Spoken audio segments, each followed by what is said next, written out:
keep on kissing babies and hugging fat girls.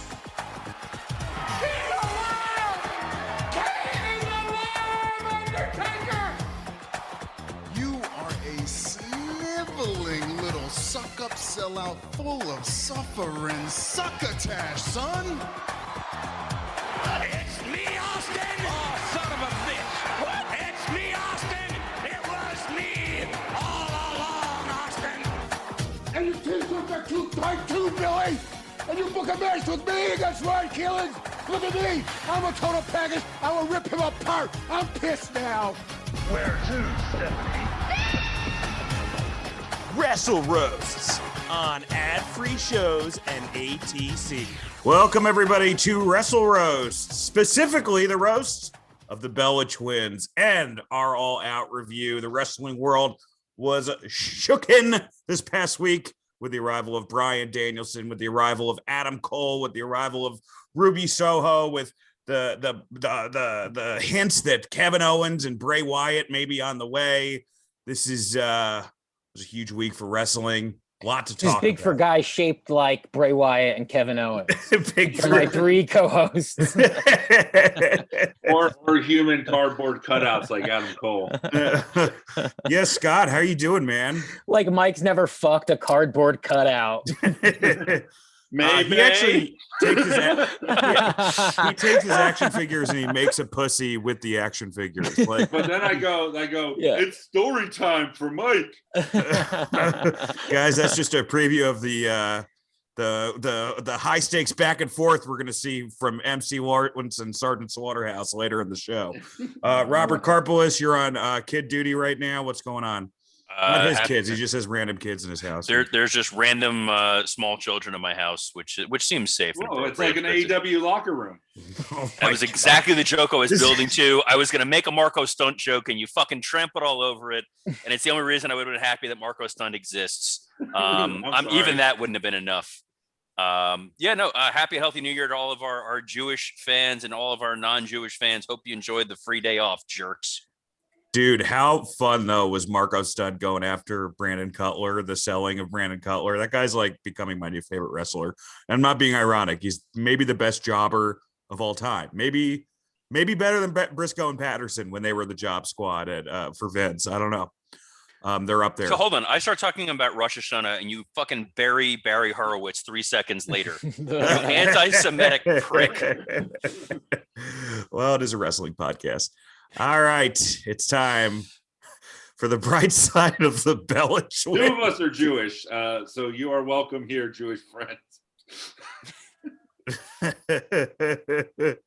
Unlike at Tony Khan's family Thanksgiving, Jews are welcome here. Yeah, dude, if a mustache could commit a hate crime, it's his dad's mustache. Unbelievable. His dad refers to MJF as one of the good ones. Unlike the Prince Muhammad dinners the night before a Saudi Arabia show, Jews are welcome here. Well, let's talk about the bright side of the Bella Twins. I don't think anybody's going to be chomping at the bits to get to this, so I'll start out. 3 times Divas champion, both in the Hall of Fame. Nikki Bella was the Teen Choice Female Athlete of the Year. They were the Rolling Stone. Oh, she was the Rolling Stone Diva of the Year in 2015, I believe. And Nikki Bella was the #1 wrestler in the PWI top 50 of female wrestlers. I wrote Brie seems nice. Nikki was classy at the SummerSlam presser, and I enjoyed the WrestleMania 33 feud with Miz and Maurice. I thought that was better than it had any right being. And yes, a lot of that was the fake proposal and Miz and Maurice cutting those like fun videos. But Scotty Chaps, what do you think about the Bella Twins? What are some bright sides of the Bella Twins?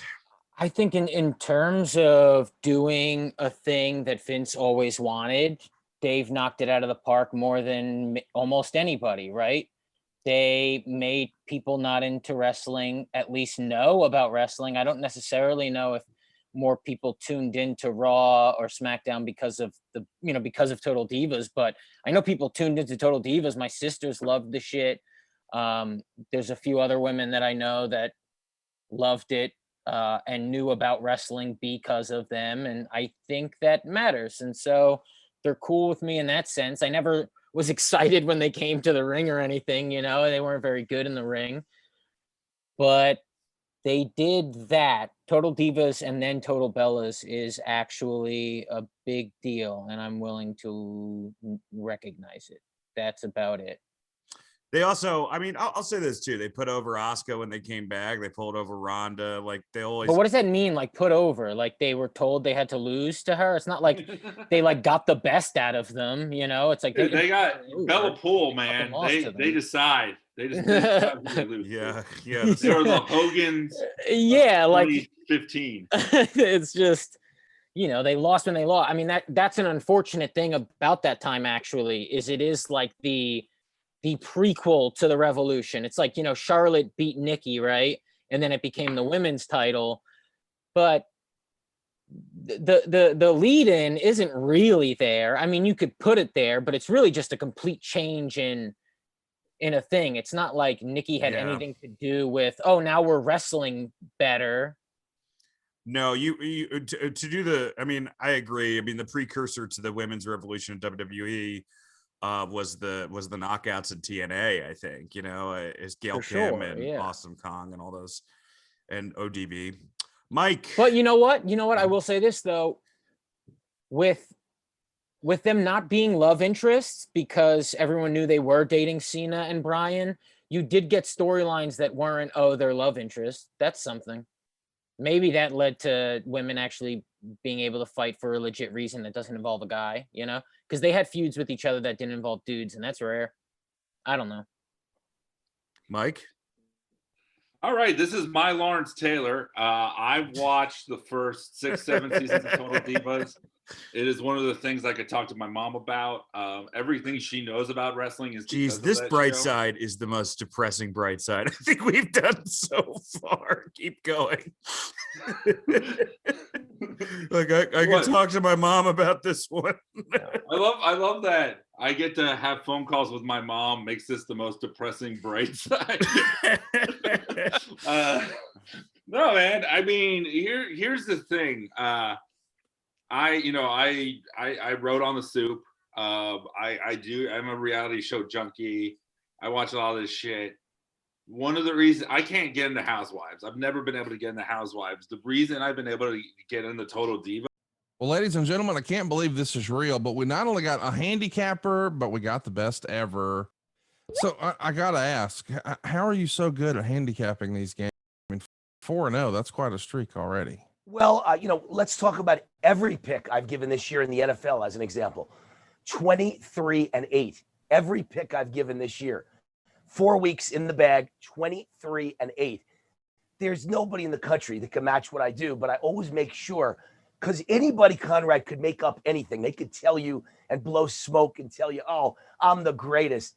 But I am independently monitored and documented, so nobody could ever question what I say and go, I don't believe it. I send every pick to an independent monitoring and documentation service that has to get the pick before the game goes off and then publishes it after the game goes off so anybody can see what I gave. And those picks for the year, every NFL pick so far, 23-8. And I think it's because I do more homework than anybody else. You know, the average guy or gal watching this podcast, they don't have time. They have a career, they have jobs.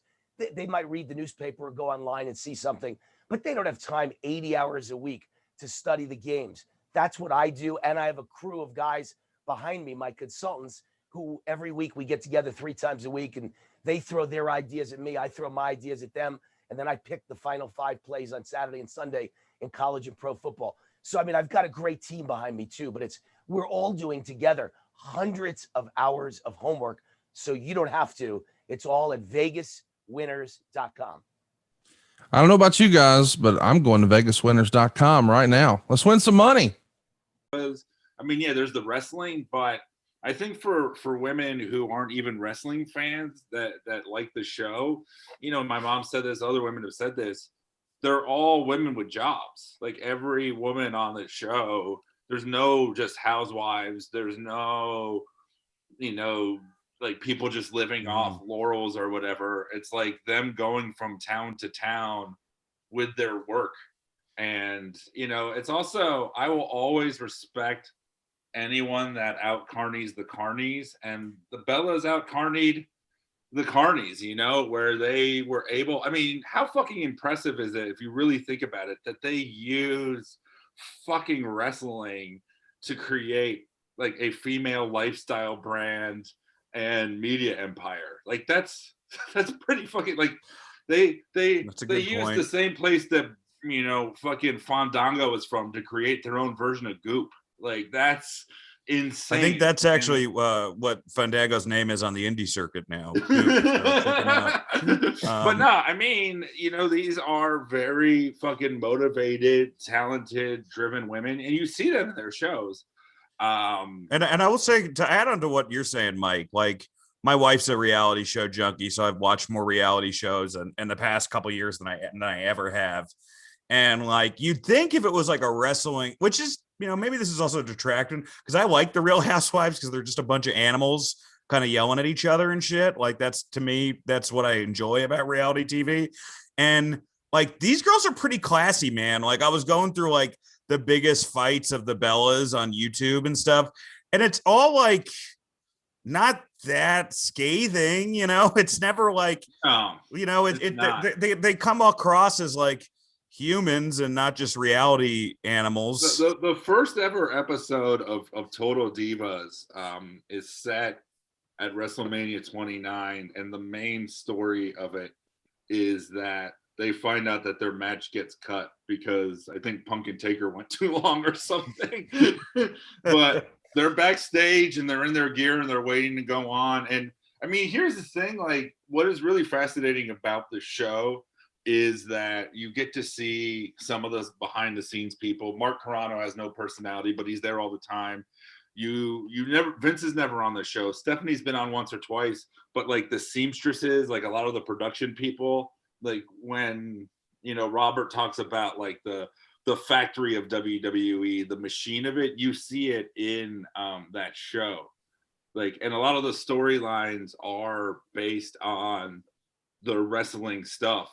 It's really fascinating at times. I mean, at the end of the day, it's a reality show on E! And it has all those tropes, but you know, the fact that the Bellas were the ones who were on it and then got their own show says something too. And the last thing I want to say about them is, like, I was thinking about it this week of like who would be one of the toughest people to roast for us, and it really, in my mind, would be Bryan Danielson.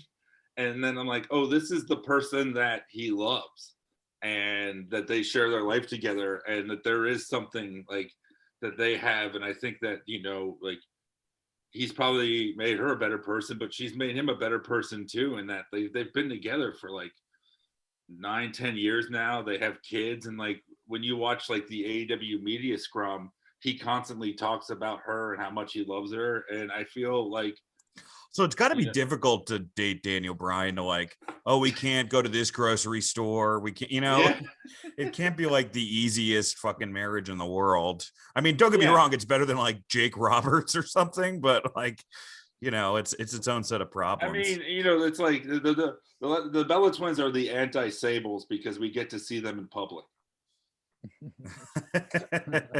Robert, lay it on us. Lay some bright side of the Bella Twins on the old WrestleRoasts Forbidden Dork audience.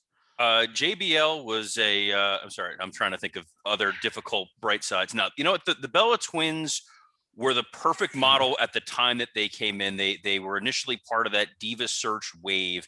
And a lot of the women that came in there, all due respect, were really useless and out of place. And they saw this as a jumping off platform, but didn't understand how to do it. I think of like a Joy Giovanni who got brought in, got all of this TV time and was just squandered it.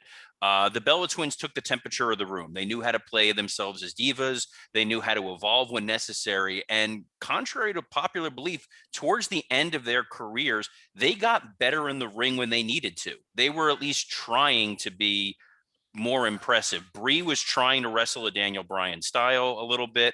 Nikki was trying to wrestle more as a power wrestler. They were adapting and not being complacent. And I think that's something that's it's commendable, if nothing else. They did bring in an outside audience with Total Divas and Total Bellas.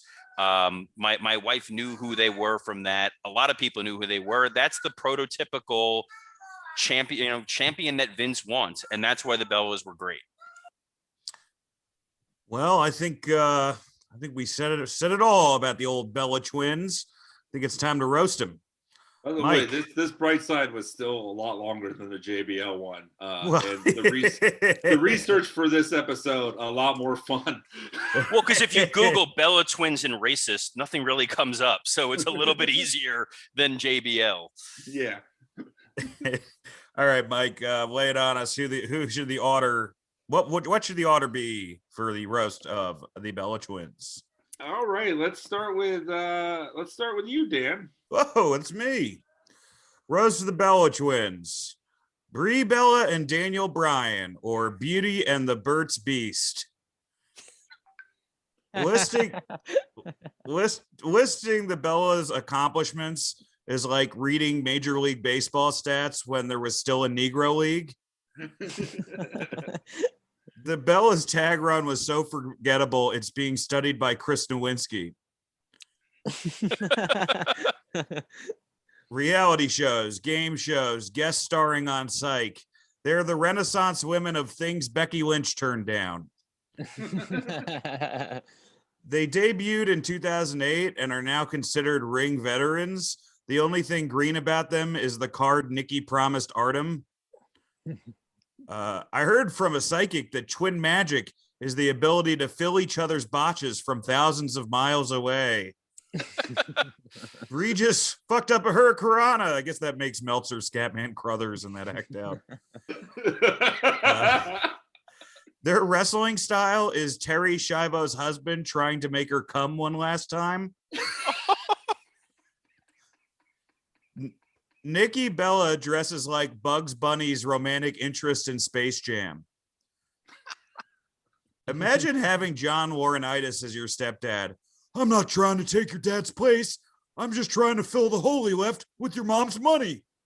The Bella's theme music as well. I don't really have a joke besides when I wrote music in my iTunes notes, it automatically changed the word to suicide. It's true. There was no Total Bellas is what happens when you combine the excitement of pro wrestling, the outrageousness of a reality show, and then make sure none of that makes it on screen. The only thing blander than Brie Bella on Total Bellas is whatever bullshit Daniel Bryan made them for dessert. It's a strawberry rhubarb made from hemp. Goes great with Shailene Woodley's period.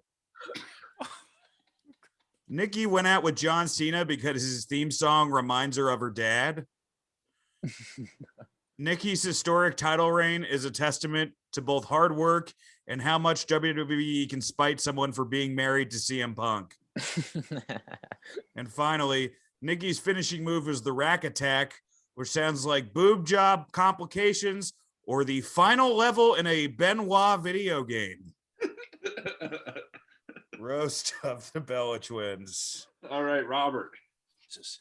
The Bella twins famously employed twin magic, a neat trick where whenever they appeared on TV, the audience disappeared. Nikki Bella's finishing move was called the rack attack, and much like Shawn Michaels, was famous for her nip up. Nikki and Brie are identical twins. Nikki was with John Cena while Brie married Daniel Bryan. So it's clear one of them wished for a man using a fountain and the other used a monkey's paw. Nikki Bella dated Dolph Ziggler before she was with Cena. And much like their in-ring work, it would take Dolph an hour to accomplish what it only took Cena 5 moves of doom. John originally proposed to Nikki Bella while she was drugged going into surgery, which is the happiest story ever to involve a wrestler alone with a drugged woman. Brie's pump-up move was called Brie Mode, named after her wild drunken stupors where she became an out-of-control mess. Throw in some oxy and a snake and it's Jake Roberts mode. The Bella's theme music opens with "You can look, but you can't touch," which, when it comes to wrestling fans, is the general rule with women. Here's my Scott joke. The Bella twins worked at Hooters, which gave them great practice later in life when the audience wouldn't give a hoot about their matches. Yes. The Bellas starred in Total Divas and Total Bellas because if there's one thing true about wrestling fans, it's that they love watching E. John Cena proposed to Nikki Bella at WrestleMania and is the only piece of Mania footage never allowed to be seen again that doesn't somehow involve Chris Benoit.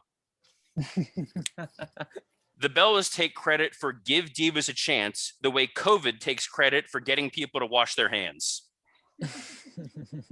In the end, John Cena and Nikki split when John told her, "You can't see me," wanting to stay with you. Bum, ba, bum. Oh, Robert Karpeles. All right, I'll go next. Today we're talking about the Bella twins, the most popular wrestlers ever for women whose husbands aren't coming back. Yes, they're the mean girls that made fun of you for liking wrestling in high school, but realized they could get more money if they pretend to like wrestling. Right smack in the middle between the years of great matches from Trish, Lita, and Jazz, and classics from Becky, Sasha, Bianca, Bayley, and Charlotte, there were 4 years of 2-minute matches where one twin would switch places with another to outsmart Alicia Fox. They had a journey from WWE stars to reality TV stars. Yes, they've traded one form of scripted conflict for another. Most wrestlers can have a great match, but these two carried Natty Neidhart through conversations. They're proof that things have improved for ladies in wrestling. For years, women were whored out by the fabulous Moolah, and now it's entertainment television. They're like the Kardashians that their family wasn't famous and they only slept with white athletes that aren't actually athletes. They have their own YouTube channel and sell overpriced clothing just like real celebrities. Do you want the same confidence Brie and Nikki had when they faced off against the Funkadactyls? Then you'll also want a $54 pair of empowered yoga pants from shop.birdieb.com. They're on the same network as Botch, which surprisingly isn't about Brie's in-ring career. Brian Danielson is the better wrestler, but Brie's the more dangerous opponent. If you wrestle Brie, you're definitely getting your fucking head kicked in. Daniel Bryan's vegan, but he still loves the taste of Brie. It's the real reason he has all that neck damage. And it says a lot about how annoying Brie is that Daniel will happily risk re-injuring his neck so he doesn't have to hear about Birdie Bee clothing and go on family trips with Johnny fucking Ace. Want to hear about how I came up with the dynamic dudes? No. Nikki was a much better wrestler. When one half of the twins sag behind the other, we call that Bella's palsy. Just based on her boobs, it's been easier for Nikki to embrace things that are fake. She went after Cena because she needs to sleep on top of the card. John Cena cheated on his ex-wife with Nikki Bella. She even came home once and she still couldn't see them. They were right there in the bed. I know it's cheap and easy to just make sex jokes, but if I went any deeper, I'd have to watch their matches. Things didn't last between Nikki and Cena because they had different views on family. She wanted kids, and he has taken so many steroids that he jizzes creatine. The Bellas were on Best Week Ever, not the popular early 2000s version, the early 2010s one where they'd put anyone on, and also Dan St. Germain. Finally, now with Bryan Danielson and AEW, the big question is, will we ever see the Bella twins follow suit? Yes, but only after Roads to the Top gets canceled and they need another reality show. That's it for me. Go ahead, Scotty. They call me old 2-season Saint Germain. All right, Scott. The time you had that job was the best week ever. All right, the Bella twins. If you can't tell the difference between them, it's actually really easy. I got a trick, right? So Brie has got vegetables. and Nikki's got melons. Ah. Oh my God. Jesus Christ. Yes. I Yes. mean, Yes. Yes. There's a But there's a they window prove in there's back two of types. Scott. Hey, I'm just hey, hey! If praying you don't he like walks that up. one, if you don't like that one, they prove there's two types of girls. Okay, those those who like plants and those who like implants. Well, this is the happiest that Scott is the weekend with a Suzuki match on Christ. television. Dude, this is the most I get to be like the dice man of all the roasts. Like most twins, their career started when they went outside together. You just got to be hot in twins and you get things. It's fucking insane. Speaking of hot twins, engine fuel fire can't melt steel beams. Vince didn't see anything special in them being twins because to him, all women look the same. Hold on, I got a pop up. Okay, they competed in a WWE Diva Search, where, you know, competed with other women to get contracts. Not to be confused with an MLW Diva Search, where everyone grabs a flashlight and tries to find a woman, last seen with Teddy Hart.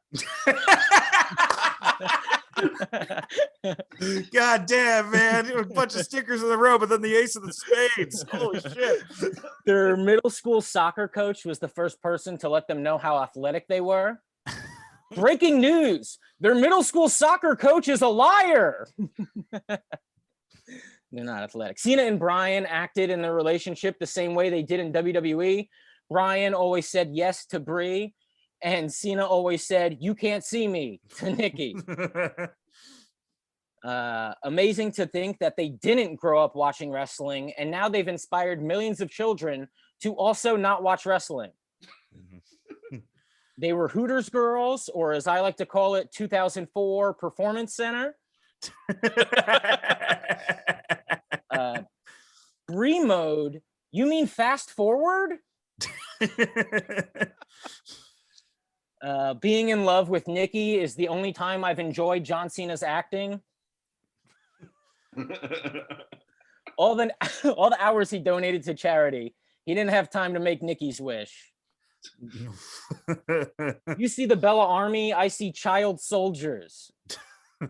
They were big fans of the Spice Girls growing up, which was perfect for Cena's policy of, if you want to be my lover, you got to get with my friends. She fucked Ziggler. Nikki eventually turned on Brie. I was also turned on. And finally, Nikki with John, Brie with Bryan, their mom with Laurinaitis. I'd call them gold diggers, but in wrestling, digging for gold will only lead to the discovery of a woman last seen with Teddy Hart. So her mom is definitely not a gold digger. Yeah, what is she? Did she I don't know. Desperate? Someone into cancer patients? I don't know. Do you imagine how shitty the last guy you dated if like Johnny Ace becomes your husband? I mean, the good thing is when he says you take my breath away, you believe him because of his voice. Her mom's a good looking lady too, you know. Good for Johnny. Good for Johnny. Bad for her, but good for Johnny. That was fun, guys. Yeah, next week we're roasting AJ Styles, so very different jokes next week. What if his voice has just been like that all these years because of a pube? Like that Curb Your Enthusiasm episode. Whoa, I feel better now. It would have, you know, that would be great that he was with a woman who had pubes, which you can't say about a lot of old wrestling guys. So shout out Terry Taylor. All right, let's get to Show in Hell. Karma announcing her pregnancy. I hadn't seen this in forever. I forgot it existed. Does she really announce it? I mean, is that an announcement? Well, I don't know. I mean, she goes into it. This is interesting. I mean, it's not great, but I mean, my big note fear was the only time that WWE can make a baby face is when they've already made a heel. Like by the end of it, you're cheering for Karma, and part of that is just because Awesome Kong is awesome. But also part of it is that like Vince is just really good at making cool heels and people you want to cheer for. Mike, you picked this. What are your notes on it?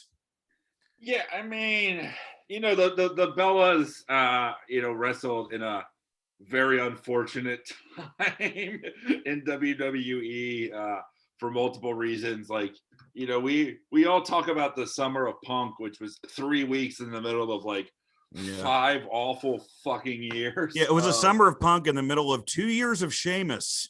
Yeah. Yeah, and the fact that you had the celebrity GMs, the anonymous GM, this is not a great time.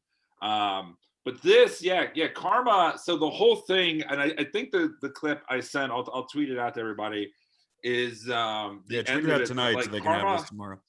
Karma comes out and she talks about like her dream, like, and the whole thing, like the lead up to this was she was just destroying people. They had these vignettes of her like ripping dolls' heads off, and it was fucking cool. And then she announces this pregnancy, and she had never like talked before this way. Well, remember, what was it, the week before she came out, and you thought she was going to kick everybody's ass, and she like dropped to her knees and started crying, right? Yeah, because she said I'm pregnant. Like, I always wanted to be a mom, and and then so the reason I picked this also is that, so the Bellas come out and they just bully her for 2 minutes with every joke that Vince. This is, I don't know how many segments are truly written by Vince McMahon. This one was. There's no way this wasn't pure Vince, because this is just them making fat jokes and shit like that. And like, it's so scripted. It's so like, you could tell they're uncomfortable telling these jokes. Yeah. But the fact that they did, is why they kept their jobs for so long. It's a very awkward segment, and I'm glad that Gia Stevens got to have a great role on Glow. Also, I want to give a shout out to the WWE fans here, because imagine doing this segment in the Attitude Era. Like, you could hear the WWE universe, quote unquote, being uncomfortable during this entire segment, opposing to like the Attitude Era, where they would have been like chanting fat ass or whatever the fuck. Robert, what did you think of this segment? I mean, this is great, great creative. It really tells a compelling story. And what's fun about this is they totally pay it off by her coming back and getting revenge on them and becoming successful in the WWE. Oh wait, no, they wasted her and fired her, and there was no payoff other than Vince getting to make fun of somebody because he thought she looked fat on TV, which was again one of those situations where it's super easy to get something like this over to Vince if you are a writer, because it plays on everything he loves, which is we're making fun of somebody for looking different. We're bullying somebody for choosing a family over her career. And, this is great heat for the Bellas. It was pure bullying. It was a chance for him to do this kind of, the Jim Ross ha nonsense. This is the kind of humor that Vince enjoys. So when people get all up in arms about some of the stuff that's on there, and this might be offensive, this is the kind of stuff that drives Vince. Making fun of somebody for looking different, and then mocking them at a point in time where they're supposed to be happy. And this is why Triple H is the villain in Vince's mind. There was that whole thing this week about Ali tweeting out that when his wife was pregnant and he asked for some time off, Hunter was like, rather than taking 2 weeks, just go back and move and be with her. That would never be Vince's decision. Vince was pissed that they invested time in Karma on TV with video packages to make a monster heel, and then she had the audacity to go out there and get pregnant. Therefore, let's drag her out there, humiliate her, and never pay it off. Scott, what do you think of the segment? I think this week I saw, because I would say, you make fun of a pregnant woman and stuff. That would never work. And then it worked on Dynamite beautifully. I actually remember seeing this at the time. And look, I don't like the insults or anything, but I do remember thinking these girls are tiny enough that they might go after her. And I remember being a little nervous about that. And I guess that's a plus in wrestling, right?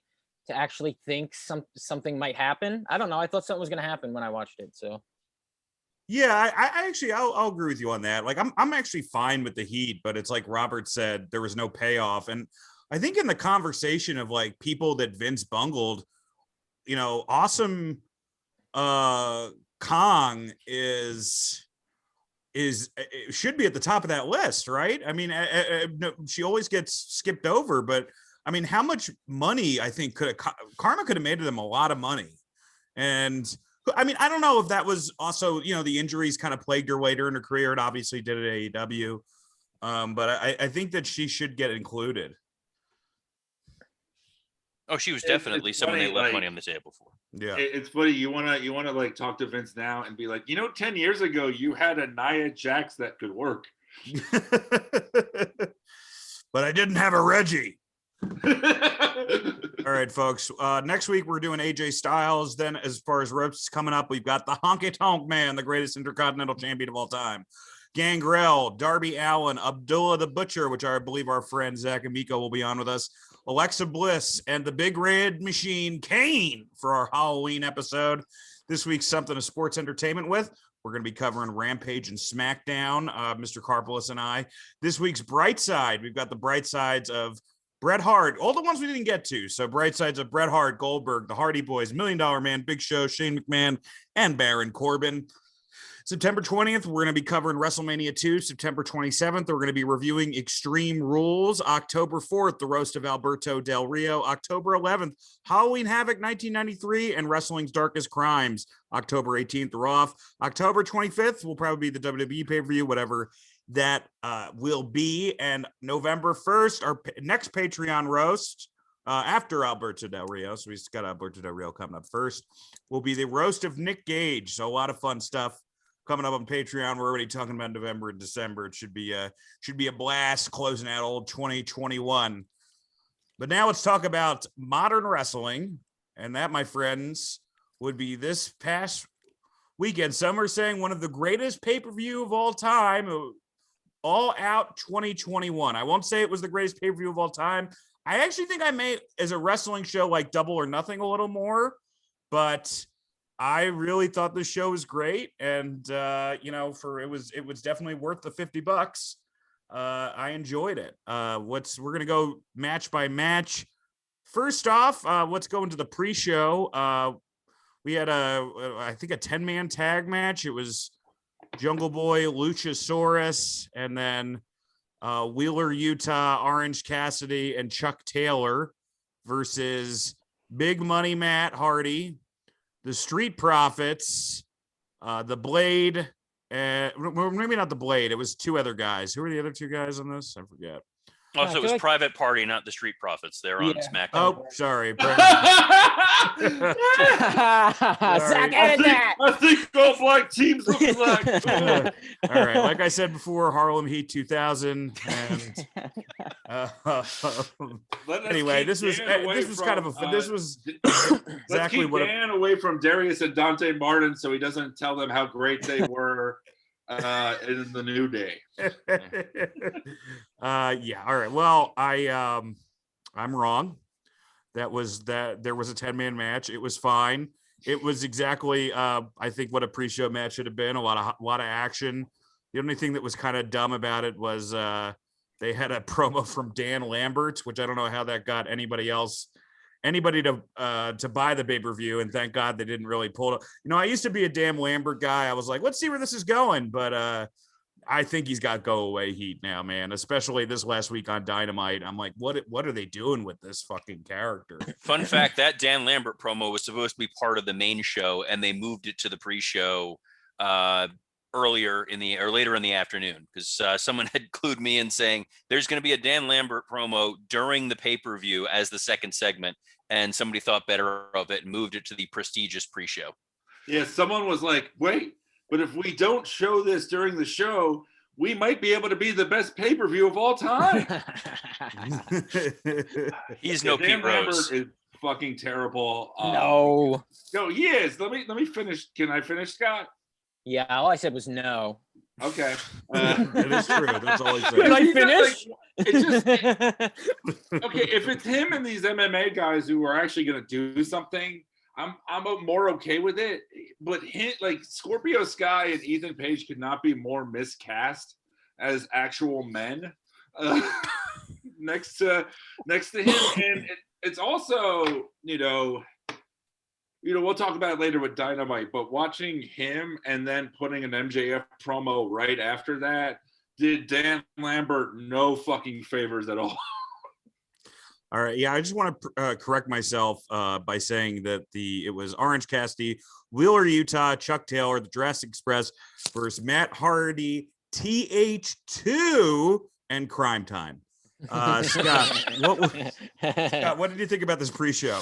Yeah, it was fun, man. You had like all these people that the crowd has grown to love, and you get to cheer for all of them. And it's, there's a lot of quick, fast moves, and it gets this, warms everybody up just right. Yeah, I thought it was good.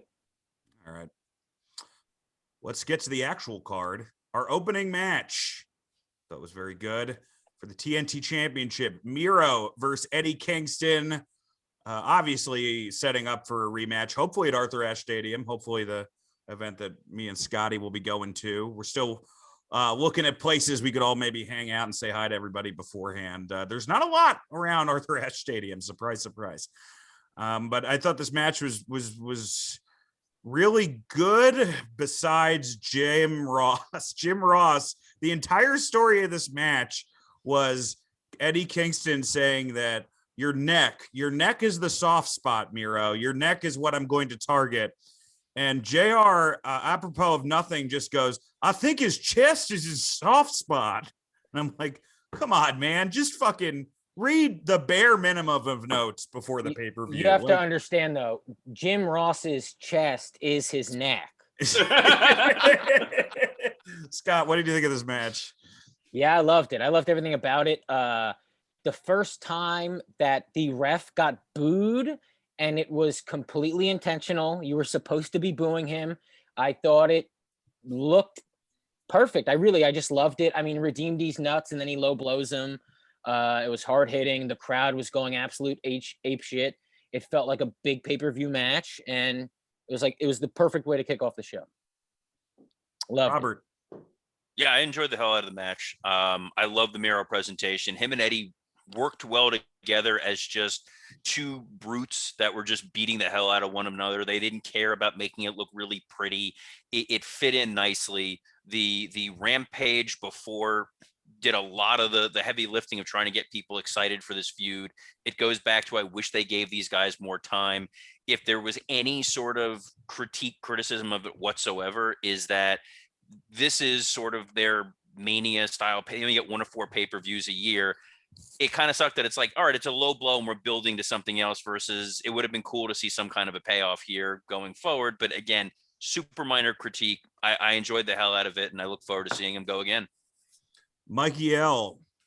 Yeah, I mean, if the option was it completely ends or it continues, I'm glad it's continuing. I mean, yeah, it was a little rushed in, but as a match and presentation on the show, it was great. I mean, Kingston is super fucking over. Miro's the best he's ever been. I think, there's a theme on this show of, on the surface of, former WWE guys pinning AEW incumbents in a lot of the matches, but I will say it doesn't bother me that much, because I don't feel like a lot of them are has-beens. Like, guys like Miro was underused, and now he's finally being used correctly. He just happened to have worked in WWE. So it would have been, I mean, what a blown opportunity if they had Eddie Kingston go over here and they were planning on doing Eddie Kingston Miro at Arthur Ashe, No, I agree with that for sure. And I think, yeah, this was a fun, hot opener where these guys beat the shit out of each other. And, I think that this night was about AEW showcasing everything that they do. And this was a great way to start. Next up, we have John Moxley versus Satoshi Kojima. Crowd was kind of, I don't know. I wasn't that into this match. But, I was into Suzuki coming out at the end, which was kind of awkwardly paced, but that's basically what they were doing. This was basically a preview for Dynamite this Wednesday. Robert, what did you think of this? Yeah, I agree. The match was underwhelming. What was kind of strange was they were during the match trying to tell the story of the lariat being this devastating move, but they hadn't ever talked about that before on Dynamite or Rampage. So as a casual viewer, someone who's not super ingrained in what's going on, you didn't know what you were supposed to be looking out for. That, oh man, I really hope Moxley doesn't get hit with this clothesline, because it's a good narrative story where it's like, all right, you have a reason why you want to be concerned if this guy goes to throw a clothesline. The Suzuki reveal after, again, minor nitpick, but did kind of bum me that people paid to watch the pay-per-view and now you're providing a better match on free TV rather than the pay-per-view that the audience paid for. And you do run a risk of the live crowd getting kind of pissed off about that, of, well, we paid to see the lesser version of what you're going to give away on free TV a few days later. And there did seem to feel a little bit of that vibe. And I don't know. That's the only thing. I would have rather have seen them, you know, reshuffle it a little bit and give Suzuki on the pay-per-view. But I don't know. It wasn't great for me, but it was fine to have Moxley out there. Luckily, they had a few more surprises that night. I don't remember any other big surprises during the evening. Well, I think we already said, we already talked about Dan To Lambert. Robert's point more, you have 3 more surprises later on. Why not just announce this match, but give somebody else a Dynamite match with Moxley? What do you think, Scott? I thought it over-delivered in terms of what people expected. The crowd was super into it. They knew how to react. They knew how to chant. They dug the hell out of it. I thought, yeah, it was a lot of fun. I mean, I was more concerned initially when it started, where I was like, oh, Kingston versus Miro is kind of, you know, that's hard hitting, and now this is going to be hard hitting, but it worked. Thought it was cool. Mike? And the Suzuki thing, yeah, I mean, that was an awesome moment. People flipped out. It's crazy how much charisma that guy has, just like walking to the ring. Yeah, and in terms of timing, it's just that damn song, you know? It's like everybody loves that song, but it's so goddamn long, and he likes to wait forever before he comes out, and yeah. Yeah, I can't see Tony Khan telling Suzuki when to go out. Which was also tough because they had the announcers trying to tease the who is it, but they showed the Tron, which already showed Suzuki, and then Excalibur's like, I don't know who this is. We didn't hang out in PWG, so there's awkward silence until he walks out. Well, to be fair, at that point, JR was talking about Excalibur. He wasn't even talking about who is that? Oh, the mask. Mike, what did you think of this? Yeah, no, that reveal was hilarious to me, and it did feel odd and weird of how long it took. You know, it's really hard to talk about this without talking about Dynamite. I guess I will just a little bit now. I'll speed through my thoughts on their other match later, but I feel like the fact that the Suzuki Moxley match we got was 8 minutes long, and half of it was during a commercial break.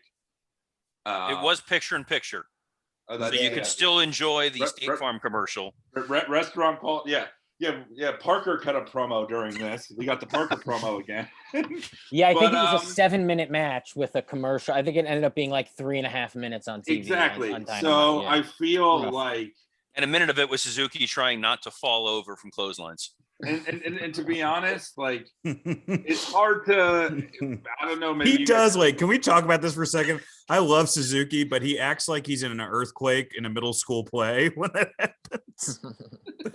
Well, he is from Japan, so they have a lot of those. Well, they have a lot of earthquakes. But I just feel that we got a full uninterrupted match of Moxley versus Blesser guy, and then ended up getting 3.5 fully televised minutes of him and Suzuki. So this was about the surprise, but then the surprise kind of ended up being a bit of a letdown to me. I would have rather. Well, we can get to that on Dynamite. Yeah, but it was. It was awesome. He came out. It ruled on the pay-per-view. Yes. And then because of time, the match didn't get to, and we get you go, damn, I'd like more of him. But at the pay-per-view, this was really cool. As a moment, this worked. But knowing, look, if we reviewed this Sunday night, my thoughts would be different. Yes. We're reviewing it Thursday, and so I wish we would have gotten the 12-minute Suzuki match instead. Britt Baker versus Chris Statlander. My note for this is Statlander has for sure gotten better. The Orange Cassidy spot I thought was awesome. This was a good match, man. No complaints here. Scott? Yeah, I really liked it. I think Statlander is really, really good. I liked Britt Baker doing Cole's move. Yeah, I had a blast watching it. Mr. Lawrence. Yeah, I like this a lot. I mean, you know, they kept this show really simple and really focused on the people that matter the most. I thought that this show is great for longtime fans and new fans, where it was just, you know, Britt and her two goons, and, you know, Statlander just had Orange. They didn't overcrowd it. And it felt like there were a lot of like singles matches where all of the tension was in the ring, and it made the show better. And this match was one of those. I think Britt is fucking over. I mean, it's like you kind of want to turn her, but at the same time, the character's great, so you don't. But Yeah. she is the de facto babyface in a lot of her matches just because she's more likable. Robert. Yeah, it was a perfectly fine, well executed match. And for the AEW women's division, we tend to grade it a little bit on a curve because some of these matches tend to be a little lackluster. They had some chemistry together. My criticism going into it still wound up being somewhat valid, which is I don't like Orange Cassidy being out there with Britt Baker because the audience doesn't fully know who to commit to. There is a sect of the audience that no matter the fact that Britt Baker's a heel or not, they're going to cheer for her. And you don't want to ever risk jeopardizing making Orange Cassidy look like this totally over babyface. Well, the audience already got him earlier in the night with a full pop. I don't think that he was necessarily needed to be out there. But isn't that a little bit of a WWE mentality? I mean, we saw Malachi Black and Dustin Rhodes getting multiple chants last night. But that's different. Orange Cassidy is one of the rare characters they have that works because he's universally over in any situation. And if the audience is seeing this and the crowd is not fully behind Orange Cassidy, it runs a risk that you don't need to take with a character that special. That's all I'm saying. I don't think that the risk was worth the reward coming out of it. If they had written Orange Cassidy off earlier night that he got beaten up and instead it was, you know, Chuck Taylor or Yuta or somebody to have the presence, that makes sense. I wouldn't have necessarily used Orange in this spot, but again, it's not a major criticism. It was just, that was the minor takeaway, and Statlander came out of it better than she did going into it, which is really the measuring stick of if a match was successful. Well, we have a segment, probably my least favorite thing on this pay-per-view, which was Andrade backstage, which I'm like, that just shouldn't have, like, why just mention it's going to be on Rampage. Like, all you're going to do is remind everybody at the stadium that you're not getting this match, and Andrade's a terrible promo. So why the fuck did you have this? Anybody else have anything to add to this? This is now the third thing on this pay-per-view where they're promoting something that you're not getting on the pay-per-view. And that's again, you're promoting, you're going to get Suzuki, but not here. You're going to finally get the Andrade match, but not here. You're going to see the Kingston match have a real decisive finish, not here. It's not a great recurring theme. I'm one of these people who, given all the bullshit that WWE pay-per-views do, I believe in the sanctity of an actual pay-per-view when you're paying $50, $60, that you're putting your best foot forward and not driving people to Rampage, because there's no one that's going to watch this pay-per-view that isn't already going to tune into Dynamite. But no, that's not true. It's CM Punk's first match back. It's a bunch of people bought that pay-per-view just to do that. Yeah, but the people already tuned in to see the ratings for Punk on Dynamite and Rampage were through the roof. There was no one that was I'm not going to watch him for free. I'm going to wait to pay for this by myself to watch it. And if they think that seeing Andrade on Dynamite's going to drive them versus everything else they delivered on the show, I think have more faith in what they're doing. You can put your best foot forward, which they did, and then they also advertise shows. I mean, it's knocking it out of the park is what it's doing. I still don't understand this. Like, I love when they advertise an awesome Rampage coming up and an awesome Dynamite next week. Like, we're mad that they're promoting other awesome shows. No, I'm specifically saying that match was supposed to be on that card. It was good. It was awesome. And you had a moment where you like that promo? Yeah, I liked it a lot because Chavo got to justify Pac's absence. And it made sense in the storyline by saying, acting like, yeah, he canceled the flight. That's great. That was really smart. Mike? I will validate your opinion if you could tell me who the Harold Ramis looking motherfucker is next to Andrade. What if I told you that Andrade doesn't even know who he is, and therefore I don't have to? I think it's I think it's Allie, that guy who owns the pit in New York. All right, next up, well, you couldn't get a better advertisement for AEW than this next match. Could be match of the year, and of course we're referring to the steel cage AEW tag title match, the Lucha Bros versus the Young Bucks. The Frankensteiner spot was amazing. That may have been my favorite cage lawn dart ever. Don, I only wear gold. Jim Ross, great line. Even Don Callis was great on commentary. Finish was phenomenal. The Pentagon's daughter crying hysterically, not knowing whether or not her dad was dead, was a moment. I don't know where I would put it. Blood on her face. Blood on her face. It was the most AAA thing to ever happen in AEW. I don't know if you guys have ever seen the AAA shows, but they always end on a child crying while cutting their father's hair. But yeah, it was. I mean, the match itself was just a testament to how great all of these four guys were. What do you think, Scott? Yeah, man, it was a blast. It felt like I watched a movie about a wrestling match. Like it was really, really fun. A lot of fun. Mike? I don't know what that meant, Scott, because like you felt like you were watching Ready to Rumble. Like I guess because of the way it was filmed, because they did have to have a guy just standing in the ring with them.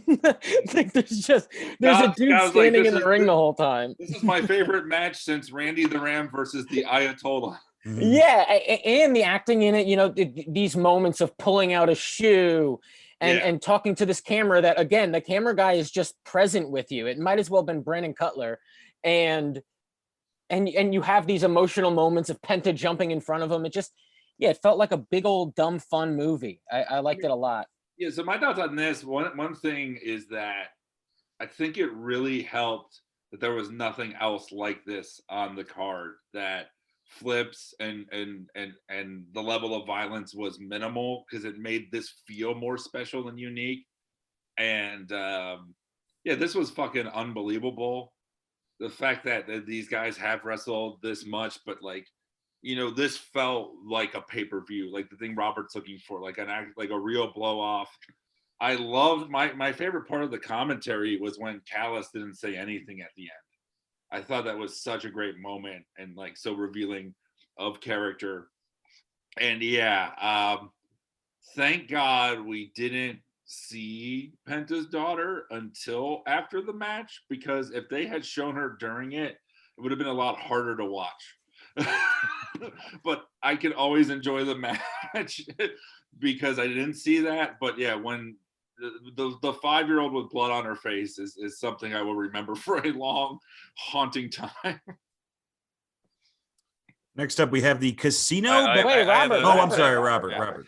I mean, it was fine. Like on Raw, you had New Day versus Veer and Jinder. That was a fucking barn. But no, this match was incredible. These guys are great. I loved, and stuff that I usually don't like about the Young Bucks in their presentation worked really well in this match. I love the stupid sneaker with thumbtacks on it. It looked great on TV. The moment where Penta's mask got stuck to it was fantastic. I was concerned about how they were going to shoot within the cage. They found a way to work around that and make it look good, even if it was a guy standing in the ring. I'm a little pissed at Penta for letting his daughter know that it's him. That's fucked up, man. This is Lucha 101.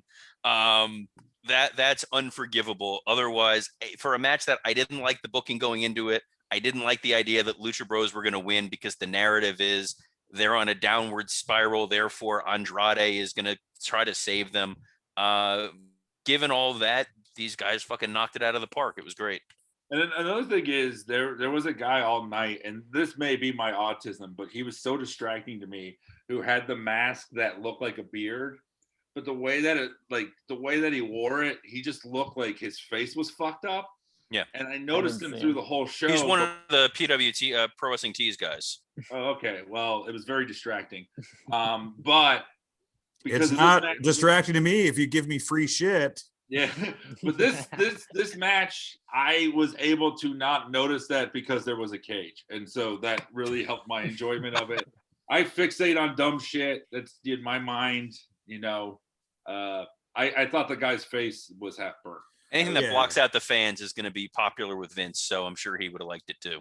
Yeah. Yeah, Mike, this show isn't about dumb shit. Next up, Abaddon in the Casino Battle Royal, who I thought, Bray debuted. There was also like, who's the Asian female wrestler who's dressed like King Ralph? What's her name? Sakurai. Yeah. Look, I mean, this was fine. It was, the match itself was, they did some good things as far as, Jade and Nia. I mean, I wish that Jade got more people out than Nia, but at least you're building that up. I'm glad that, they didn't go with Thunder Rosa, even though I'd predicted Thunder Rosa. I'm glad they didn't go with her because now you can kind of wait for that. And it was a nice night for Ruby Soho. What do you think of this, Scott? Yeah, so I had this on the big screen. I had my volume all the way up. And so I felt like I was there. I went into the kitchen a little bit in the beginning of this, took a pee. I did, what you're supposed to do, which it really felt like that. There was a break in between that match, the cage match, and this match. There was like a bit of a refresher of everything that happened. And I saw it as an opportunity to stretch a little bit. I got back to my seat, paid attention to my food a little bit. And then next thing you know, it's like the final 5 women. And it was a really fun match. I thought it was like, in terms of watching the show that way, I thought it was a lot of fun because that final 5 was a lot of fun. Robert? Love the concept of the recap. I thought that was really nice. Just to let's reset, tell you everything that happened throughout the show. And that way you can look back and be like, oh, this really was worth my money. It's a really smart idea. Kudos to Justin Roberts for being able to read all of the rules to this match in one breath. It's the most convoluted rule set ever. It was a great debut for Ruby Soho. I'm happy for her. You could tell how happy she was to be there. The audience made her feel special in a way that she hasn't in the last 3 or 4 years. And I'm glad they went with her. And curious to see where it goes going forward. This was also the most careful Jim Ross was on commentary to not say something that was going to get him canceled. He was. Oh, okay. No, go on. Dan. No, that's fine. He did that to me last week too, man. Well, you try fucking internet issues or something, but controlling air traffic over here, Robert, keep going. Oh, that's fine. It was just listening to Jim Ross try to remember the names of these women. Karpeles?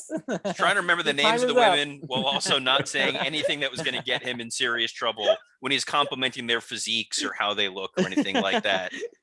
Yeah, because this is like for Jim Ross, like this is, women from different countries and women. Like those are 2 red flags that he's got to traipse around. Oh boy. I like this. My big complaint, Scott, the biggest AEW fan here. The rest of us actually watched the match. That's weird. Me, ouch. I did not like the fact that Ruby only eliminated Thunder Rosa. I thought that Ruby could have looked better and more strong and dominant in the match. When she first came in, she was getting beat up pretty quickly. And I think when there's a 21-person battle royale, for her to only eliminate the final person, I think they could have booked her to be a little stronger if they were going to put her in that number 1 slot. All right, MJF and Chris. What? Nothing. We're just such a writer's room. It's fucking lame. All right, let's continue. How should we be describing this? I don't know. It's on a scale of this is dope to this is the most dope, and that's all you're allowed to say. Yeah, pretty much. And then let's carry on. Like, Scott, if you hosted this, did you enjoy it or not enjoy it? I hate the fan fiction of it all. Go on fucking Reddit. Dude, this podcast would be over in 5 minutes. This podcast would be an hour shorter if you didn't say shit like that. Yeah, then we wouldn't have a fucking show. If I want to hear someone just praise AEW for no reason, I'll listen to Meltzer. I'm kidding. I'm not paying for Meltzer. Yeah, this podcast would be 2 minutes of it fucking rules. Too many women, so I got a sandwich. The cool ones would know. How good it was.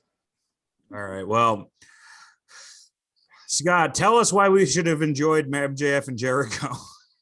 Oh yeah, man. I thought it was a lot of fun. It felt like that 2001, 2002 era of WWE. Felt like those Triple H matches when he was really telling a fun story in the ring, even though the story wasn't at all that important and you didn't care about it up until the match. A lot of fun. I loved the false finish. It gave MJF an excuse to walk around acting like he's still undefeated. Jericho won. The crowd made me give a shit about this match a lot, so kudos to the crowd. A+, good time. All right, that's our show. Listen to us next week. Now tell us how Jericho walked out with the bat, but Sting is the bad guy. Scott will be doing the North Korean news after this. Everything is good. Fun time. Mike. No, I always talk about when things are bad. Okay, Mike, what did you think of this match? But we're not reviewing WWE this week, Scott. All right, the fan of Andrade promos and 12-minute meandering Kojima matches. That was a lot. I thought that this was one of the best things on the show. To be a little writer's roomy, fan fiction-y, analytical, if you will, Scott, I apologize. I thought that they shouldn't have had the other match before this. This should have been the fifth labor. So I do think that made it a little less special. But the match itself in a bubble and on the pay-per-view was great. My favorite moment was when MJF took Jericho's jacket and wiped his ass with it. But then he threw it, but just far enough that it didn't reach the fans over the barricade. I thought that was such a dick move. And this was great. I mean, if you had to have, look, we were all relieved that Jericho's not going to commentary, right? So we were happy when it was overturned and then Jericho won. The one other thing I'll say is, why don't they just have a second referee out there all the time to catch mistakes like this? I know. Robert. The fake out countdown entrance with MJF was awesome. It would have been my high spot of the week, but there's another high spot of the week coming up later I'll talk about. Jericho seemed to definitely be having fun out there. Brawling through the crowd was really nice. The only thing I would have liked to having the second ref come out was kind of weird. This may have been one of the rare times they should have used Tony Khan, believe it or not, where he should have come out there and been like, no, that's not the case, and overturn it to make it feel a little bit more special. But I disagree, but keep going. I would have loved to have seen him. We can't give up this toy. I'm still letting play with it. But overall, he'd have CM Punk ice cream on his shirt. Yes. It worked. The crowd was into it, and Jericho didn't, have a heart attack during it, so it was great. Dude, the crowd chanted, "You still got it" at Jericho. I think this is the first time they've chanted that, and he's been wrestling almost weekly for 2 years. They were pretty accurate. He hasn't had it for about 19. I know, that's hilarious. That's how different this match was. He was good. CM Punk, Darby Allin, why we all bought the show. I really enjoyed this match. The crowd didn't get to the Hogan Rock frenzy levels, but I love the GTS outside the ring spot. The Irish whip spot would have been a disqualification on SmackDown, which is more of a slight to SmackDown. I love the opening moment. It's going to take a little bit of time to CM Punk in snow boots, but look, man, CM Punk is back and he's wrestling and all is well in the world. Scott, what did you think of this? Yeah, I mean, I agree with that last part, and I think that's what's most important out of this is CM Punk's back, and that's great. But obviously, this crowd quickly realized, like they went from chanting CM Punk to cheering CM Punk, and there's a difference. Like, chanting CM Punk is because CM Punk is being CM Punk, and cheering CM Punk is going, okay, we're going to do this. You're back, and that's good, and you'll get great at it soon enough. And I think they realized that, and that's why it didn't get to the Hogan Rock levels. Also, Hogan was always that. I mean, that's some of the hardest work Hogan ever did, and it was, move a little. So, there was definitely that feeling during this match where I went, what was I thinking?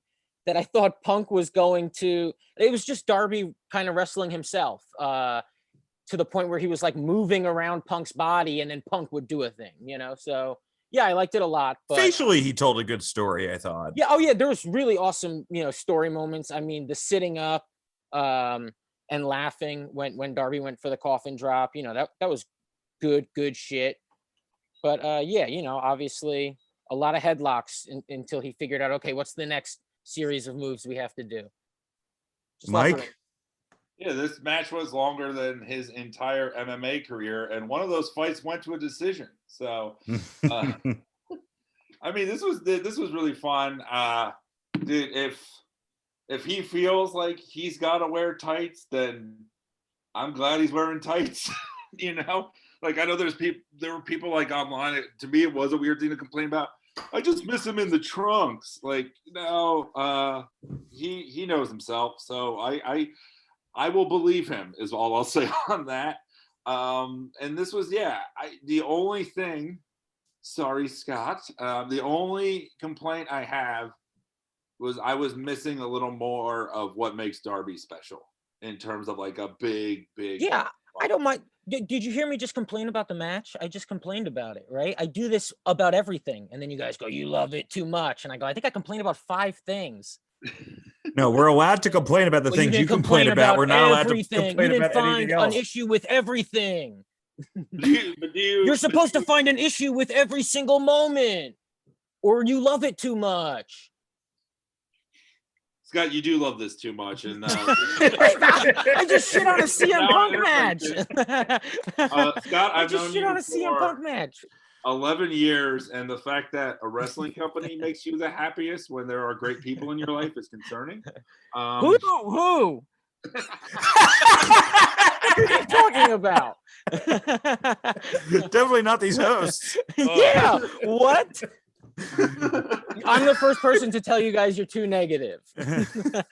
Not the wives or the therapists. Or the team of therapists surrounding these hosts at all times. Or the other AEW hardcores that listen to this. No. Or the moms who just want to talk about how great Total Divas are. Mom, do you remember Daniel Bryan? He's Bryan Danielson now. Hang up. They do call him Bryan on the How show. did you get this number? Robert, what did you think of this match? It was fine. It was cool to see Punk back. My concern going into it was the crowd was going to be a little confused, and they were a little confused. And at certain points, it was watching Punk beat up somebody smaller than him, which was like, my wife walked by and she's like, "Who's that little guy that Punk is facing?" I'm like, "It's Darby Allin." She's like, "Oh, I met him. He's tiny." I'm like, "Yeah, that's your takeaway." It's like Punk's beating somebody up. I think on Dynamite, which we'll get to later, positioning him going towards Ricky Starks is how I wanted them to debut Punk, to make it a clean. He's going after a pure heel, which would have been a little bit more fun for the crowd and gotten them a little bit more up to speed. It's tough doing a babyface match. The visual of Sting dropping Darby off, like it's like, have fun at your after school activity, I'll get you later, was kind of goofy. That was hilarious. I love the post-match mucho stuff, respect. Oh, mucho respect. I like the handshakes after. Yeah, they didn't give Darby a lot to shine with, and then his lack of appearance on Dynamite was kind of odd, but hey, he's gonna get the Sean Spears rub next week. Yeah. Ugh, that's gross. It was loss. Not getting pinned by Punk. You know what? They got to hear Punk scream, "It's clobbering time." They got to debate if he was wearing pants or shorts, and he won, so it's fine. Dude, as a highlight, really cool. Like if you saw, you know, when they did replay all the moments, it was like, man, Darby looks like a star. Punk is back. And that's what it's about. Can you make a compelling video package? They gave you a compelling video package. Yeah. Next and up. It's also, here's the thing. Was this match better than the promo? No. But it's also CM Punk, and it doesn't have to be. Yeah. This match also wasn't better than the next match. QT Marshall versus Paul White. Robert. Well, here comes a fat piece of shit, so you can go to the bathroom now. Well, I'm trying to fuck this girl at an Applebee's. What did you think about this, Robert? I don't know. I didn't realize Tony Khan hates Paul White more than Vince to make him wear whatever that getup was, where he looked like he was in dodgeball. Dude, that was the worst outfit I've ever seen. That was brutal. They didn't pay off the Billy Gunn heel turn, which was amazing that you put this on your go home show and then they don't even acknowledge it. Poor QT, and then the human Chia Pet guy that he comes out with, and it was Tony Khan did say he put this on the show because he knew certain things would go shorter or longer, and this was an adjustment as a let me up. I was really hoping the crowd was going to sarcastically love QT as much as we do, because my timeline exploded during this. The Facebook group everybody was like, "Oh, this is Robert's highlight." And for about 5 seconds, watching QT walk out into a packed arena to dead silence was probably a highlight. Even booze. It was just like, oh man. It's pretty much what it was. They were like, we just peed during the battle royal. We got nothing. Mike, what do you think of this? Oh, this was hilarious. I mean, the thing is, like, talking again about this show. Did the right guy go over, Mike? No. Alvarado should have made it a triple threat, and he should have won. It is funny, Robert. I agree with you. There was that part of me when I was watching this. I'm like, they didn't pay off the Billy Gunn heel turn, but then I'm like, but then the match would be longer if they did. I mean, this served the exact purpose. I am sure that as soon as Punk was over, people, went to go get stuff and, merch and shit like that. So this was smart to put next. And in a bubble that was 5 fucking minutes. Like, if this had to exist, and because QT does a lot of work for the company, it had to exist. This was the best way to do it. Scotty. Yeah, it happened, man. It was less dope than the other stuff. Yeah, it was way less dope than all the other things. No, I don't, again, this shouldn't have happened on the pay-per-view. And I don't think the big show is like a thing that people need to see. That's really it. It would be fun if they had him like outside the stadium before the pay-per-view starts and you were able to like throw peanuts at him. Kudos to Jim Ross for only calling him Big Show once during the match. That was though I was surprised Jim Ross earlier referred to Ruby Soho as Ruby Riot, and I never in a million years would have thought he knew who Ruby Riot was. So his moments of lucidity and senility at the same time was pretty great. My hot take on this match is I would not have had QT in the factory. This is where I would have used Danny Garcia in 2.0, because Danny can bump like a motherfucker. And 2.0 is more entertaining than the guy in the toilet paper outfit. Revenge of the Mummy. If they Yeti couldn't choose with his between a mask werewolf and mummy costume. It would have been great after the match, though, if Paul White walked over to Tony Schiavone's son and hugged him in the same way Penta did with his daughter. And every time Aaron Solo comes out, I announce him in my empty living room as if I'm Jabba the Hutt going, Aaron Solo. All right, Kenny, our main event, Kenny Omega and Christian. I thought this was kind of boring until the end. And then, it kind of turned into a fun title match. Obviously the whole reason was, we got to see that awesome Adam Cole heel turn. We got to see Daniel Bryan come out and kick ass. I mean, the fucking end of this just felt like the end of the Avengers, with all the different superheroes popping out. I loved it. And so I can't really, I don't care about the match because the post-match stuff was so great. Scott? Yeah, to me, this match was, okay, so you have a set and it kills and it's like everything is flowing. Like they're along on the wave with you. And then there's a crowd where they laugh at everything they're supposed to laugh at, but it's not a kill because they paused in between those moments. That's what this felt like. Like they reacted to everything they were supposed to react to. There were "This is awesome" chants. There were Kenny chants, lesser Christian chants. I mean, that's another flaw in the match is it's a heel dominant match, right? Kenny is dominating like the entire match. But no one here really wants Christian to make a comeback. So you have that issue. But yeah, I loved the match. I loved the match. I just thought, again, it's like you started at 11:20, make it 10 minutes, not 22, because the last 10 minutes I really loved. But you're going 22 and yeah, but the end was awesome. Dude, you guys know I got to go. God bless. How many flaming bowling pins would you give this? Oh, dude, this is one of the greatest pay-per-views I've ever seen. Yeah, this is five. Is five the most? Five. Five, yeah. Yeah, for sure, for sure. Five Scotty Meltzer Bromans. We'll see you next time, Mr. Chaplin. Adios, boys. Mike. Well, all right. Now let me get all my other notes. I wasn't gonna say out of fear. No. Oh, dude, Yeah, let's hurt his feelings. Now that Montana Max from Tiny Toons is gone, we can talk about AEW appropriately. By the way, Scott's not going anywhere. He just knew I was about to talk about Christian.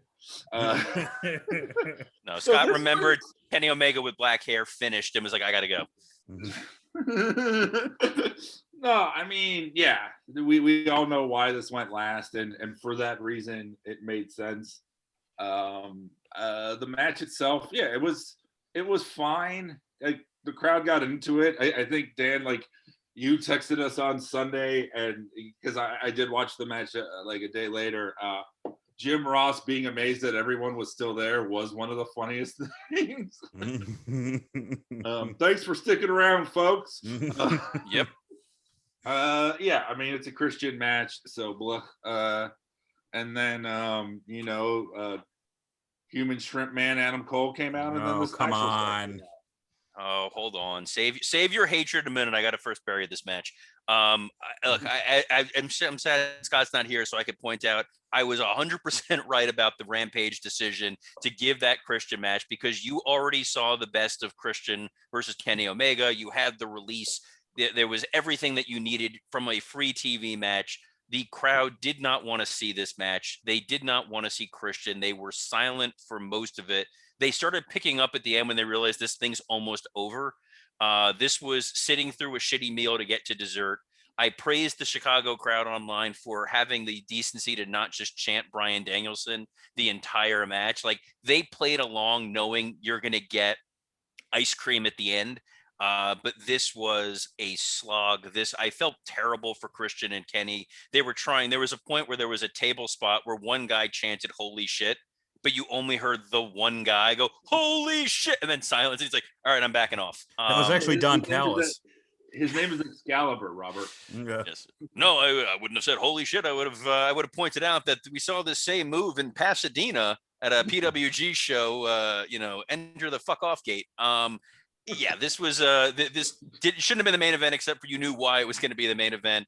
You could clip this into a 30-second package and make it look impressive, but this was one of the worst Kenny Omega matches I saw, because the crowd was not with him on the journey. I think there was this forced applause. They kind of booed point. Christian, and everyone wanted Kenny to win. So that was it. And people were basically saying, like, look, we don't believe Christian's going to win. We know where this is going. Just get to it. And that's a very WWE feel when watching a show. And also, I mean, look, like, because then if you had in a row Ruby, Jericho, Punk, Big Show, and then Christian go over, I think that's not a great feel. The homegrown guy had to win the last match. Yeah, but I don't think a lot of those guys count as homegrown guys, or not homegrown guys. Ruby Soho doesn't. Ruby Soho is not a WWE person. She is. I think there's more, Mike, to the fact of it's sticking it to the WWE by taking guys that they squandered and making them look good. I agree. I don't think Jericho should have gone over MJF, but that's besides the point. They rebounded nicely. And then that Big Show thing, Big Show belongs to the world, Mike. He doesn't belong to one. Well, company. Here's my argument for that is, look, do I think Big Show should have gone over? No. But do I think QT should have gone over? Absolutely not. If there was a way to have a double KO, that would have been fine. The ring collapses from boredom. Yeah. Yeah. All right. Well, I really love the ending, and we get that Avengers ending so much cool shit can happen. And they paid it off with a great Dynamite last night. 2 nights ago, because you guys are getting this on Friday. It's time for Dynamite or Dud. It was a big Dynamite, big bing, bing, bang, boom Dynamite for me. Hour 1, Aleister Black versus Dustin Rhodes, a Lucha Bros package, and Eddie Kingston and Miro package. CM Punk promo with Taz and Team Taz, a Britt Baker promo, Hobbs versus Dante Martin, Lambert Mania, MJF promo. Besides Dan Lambert, I thought everything worked pretty well on this. I don't really have anything to say. You know, in the beginning, the Aleister Black Dustin Rhodes match was a little slow, but I thought it told a really good story. You know, CM Punk's promo I thought was really good, even though he's acting a little bit like the cool principal in school now. I thought he was really good, and shouting out Linda was awesome. MJF calling him all pot-bellied pigs was great.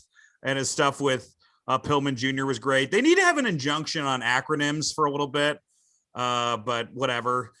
Griff Garrison, when he's passed out, looks like Juliet in a high school production of Romeo and Juliet. He looks like it looks like a little girl getting packed up. But yeah, look, besides the Dan Lambert stuff, I thought this was a really good first hour. What did you think, Mike? This was great, man. This was the show that I think they needed to have, and they had it, you know, in terms of like, and I just saw this is the first time they beat the Raw 18-49 demo. This show got 1.3 million viewers in the ratings. And it was fucking awesome. Yeah, the opening was great. The botch finish should be mentioned because, you know, he kicked him in the back of the shoulder, and then he's Dustin's bleeding from the mouth. But they covered that well with by saying you hit the ring post. Yeah, so. Yeah. But yeah, I liked it. The Lambert's is not for me. It's just sad. Like, I kind of like it in the way I like QT if it's a train wreck.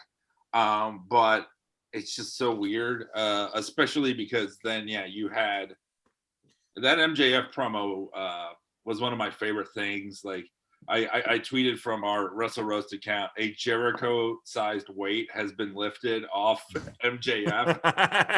Because it really does feel like he's been, you know, lost a little bit in a quagmire, kind of in repeat mode. And this was him back at what he does best. Like, there's nobody better, I think, at being a heel, at just being natural and comfortable. Maybe he scripts the shit, but I never believe he scripts the stuff. I think that he was even a better promo than Punk last night. Oh, for sure, he was a better promo than Punk last night. It's unbelievable. I mean, yeah, the Aunt Linda shit and all of that was hilarious. You know, I love how Punk, you know, brought her up, which was smart, so that it didn't feel random, and then just MJF hammering in and being just a piece of shit, getting his, you know, continuing the Wardlow thing. That's going to be interesting. I mean, it's been over a year, so we'll see how long until that blows off. But dude, it's fucking exciting shit. Even short stuff like the Kingston thing was in the first hour when they did. That was in the first hour, yeah. But the women talking about the battle royale, I love that, where they all talked about their thoughts on it. That was fucking awesome. There was just a lot of great shit where they kept it simple. They didn't have too many run-ins, and everything I thought shined. I thought Martin was, you know, Dante Martin was a great dude to use to get Powerhouse. Dude, I love Powerhouse Hobbs, man. He's just like a big old hoss. Yeah, he's awesome, and I cannot wait for CM Punk first hook. Robert. Yeah, I this show, it was a tough act for them to do, and they did it where you're pivoting to remind people of all the wrestlers you're supposed to care about. I love that they did an opening video package without using still photos, which was a great fuck you to the WWE. It's like, we're going to show you the highlights of the pay-per-view because we're confident if you can reorder it, you'll go back and reorder it. I liked the Malachi Black Dustin Rhodes match.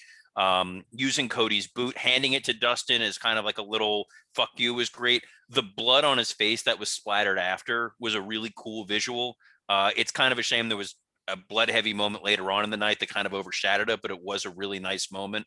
The Eddie Kingston Miro thing, Miro talking about, we both had to ice our balls after that match because I was busy fucking my wife, was God bless Miro. He's awesome. Punk's promo was it was a little bit of like we're at a pep rally and how about Ruby Soho and how about Moxley and it's like we he's love you, desperate like to Cincinnati. try to like show people that he's not an asshole. Yes, I like that that Taz was setting this up on commentary before getting on the mic when they like Punk coming out and we're going to all these cities. Like it feels like this is just a Punk love fest. Like Taz is so good on commentary. He needs to be there every week. All the time. I think he's awesome. Dante Martin, that the tope suicida spot where he got caught and just thrown into the post was fucking amazing. Dan Lambert, I realize his office is down the road from where I live. It's in Coconut Creek. And that's how much of an impact he had on me. The MJF promo, I'll save that for my high spot, low spot. You know what's amazing too with Dan Lambert? I feel like he writes his promos on a typewriter and doesn't put commas.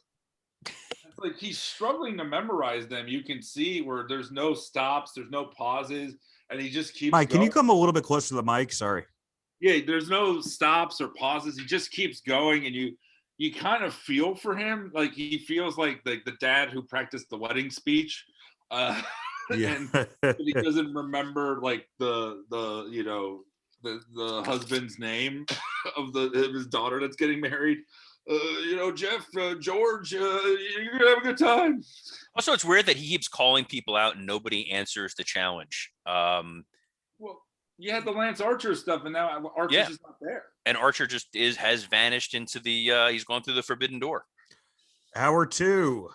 Jamie Hayter, I'm going to just do my notes while I break this down. Jamie Hayter versus Ruby Soho. My note for this is it was a shame that Jamie is green as grass because I wish that they had somebody who's a little bit more seasoned to go up against Ruby's first match.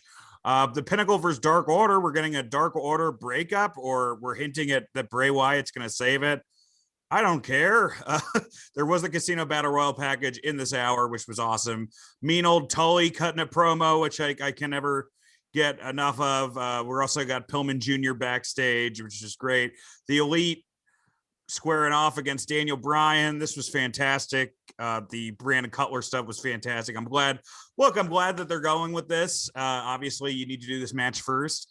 And because of that, they're going to do CM Punk and Team Taz. So it's like CM Punk isn't going to go right up against MJF. They're layering stuff, which is great.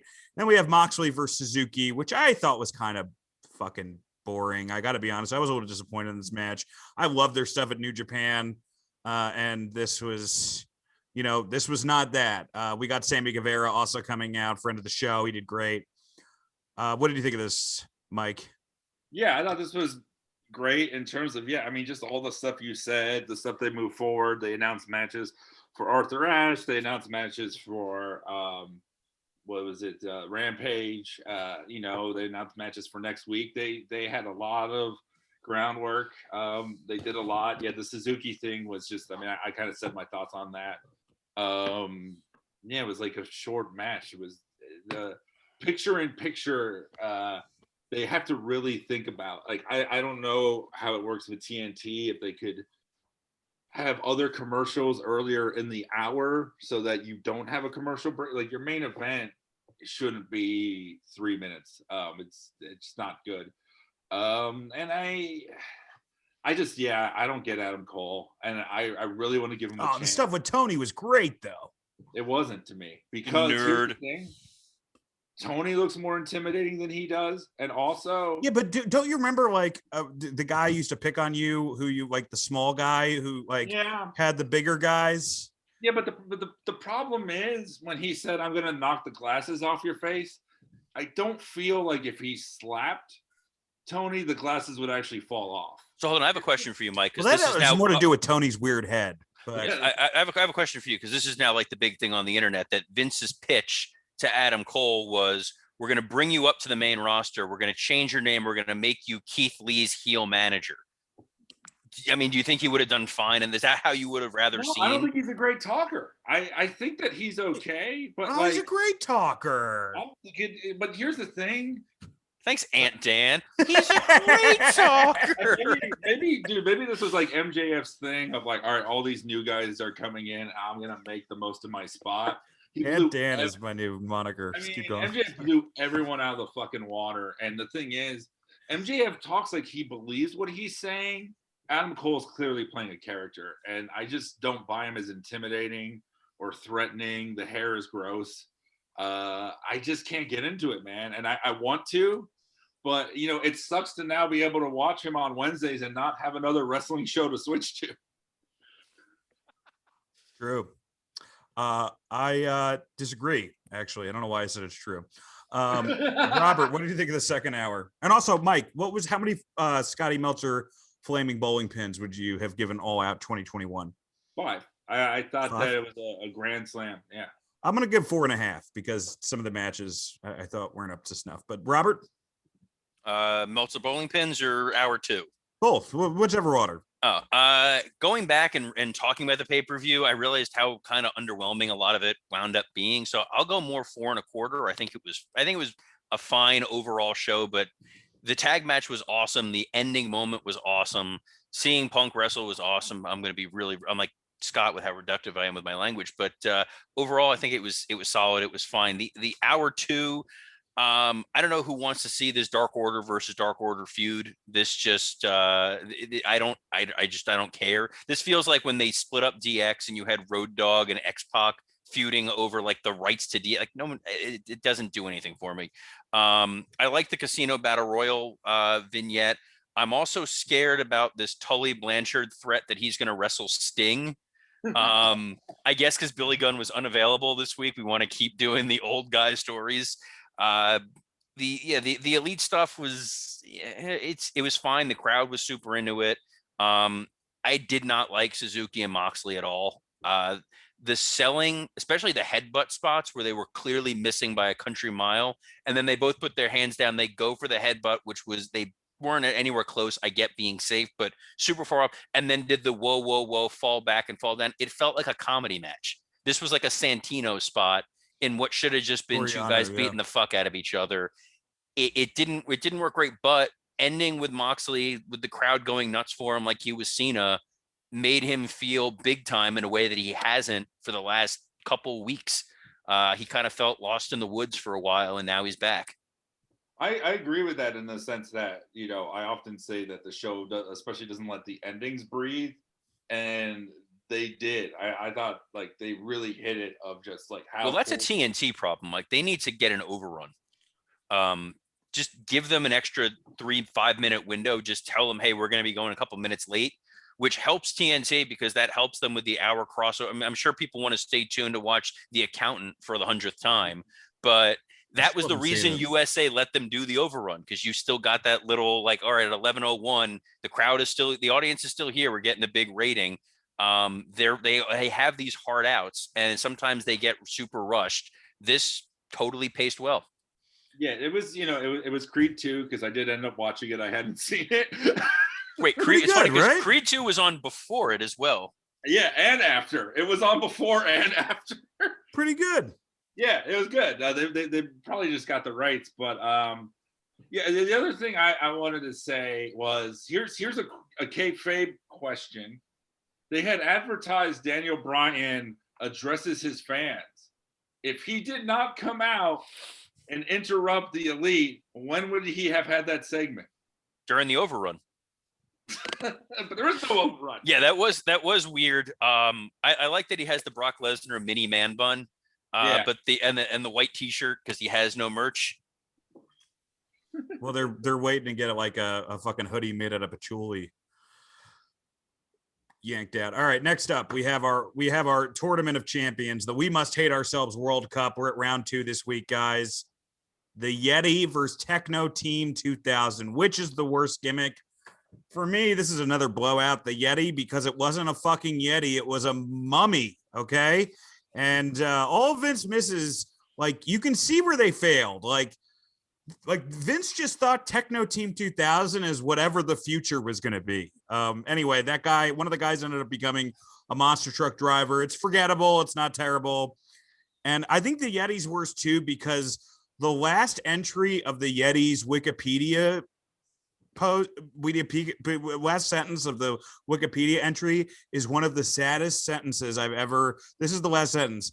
Reese, which is the Yeti's real name, Reese reemerged in Vince Russo's Christian-themed oriented Ring of Glory wrestling promotion in 2005 as the abstract character Evil, losing to Joshua the Carpenter on February 26th.